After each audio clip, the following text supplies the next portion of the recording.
வாழ்க்கைக்கு முக்கியமான சத்தியம் ஒன்னு சொல்ல போறேன். எங்களுக்கு நல்லது நடந்த முக்கிய சம்பவமே. கிறிஸ்துவுக்குள் அன்பார்ந்த தேவ பிள்ளைகளே, இந்த காலை நேரத்திலே உங்களை வாழ்த்தி நான் வரவேற்கிறோம். ஆண்டவராகிய தேவன் கடந்த இரவு நல்ல நித்திரையை கொடுத்து இந்த காலை நேரத்தில் அவரை நம்ம சுகத்தோடு பலத்தோடு எழும்ப பண்ணி இந்த நாளுக்குரிய வேலைகள், இந்த நாளுக்குரிய ஊழியங்கள், இந்த நாளுக்குரிய குடும்ப வாழ்க்கை எல்லாவற்றையும் தேவன் நம்மளுக்கு ஆசீர்வதித்து கொடுக்க போகிறார். ஆகவே அவருக்கே சகல துதியும் கனமும் மகிமையும் உண்டாவதாக. எப்பொழுதும் பாடுகிற ஒரு பாடல் உண்டு. ஆகவே அந்த பாடலை பாடி நம் ஆண்டவருடைய நாமத்தை நாம் மகிமைப்படுத்த போகிறோம். ஆகவே எல்லா துதியும் கனமும் மகிமையும் நம் ஆண்டவராகிய இயேசு ஒருவருக்கே போய் சேரும். வேறு யாரும் கிடையாது. அந்த தேவனாகிய கர்த்தர் நல்லவர், வல்லவர், வாக்கு மாறாதவர். பாடலை கேட்டு சந்தோஷப்படுவார்.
வேளையிலே எங்களுடைய குடும்ப வாழ்க்கை, ஊழிய வாழ்க்கை, ஆண்டவருடைய பிரயாணம், எங்களுடைய போக்குவரத்து, எங்களுடைய வேலை, எங்களுடைய வருமானம், ஆண்டவரே எங்களுடைய வீடுகளிலே நற்காரியங்கள் நடந்து எங்கள் பிள்ளைகள் மூலியமாக எங்கள் வீடுகள் கட்டப்பட்டு ஆசீர்வாதமாய் காணப்பட நீ கிருபைதான்.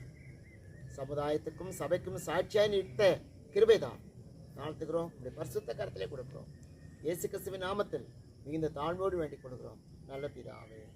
ஆமென்.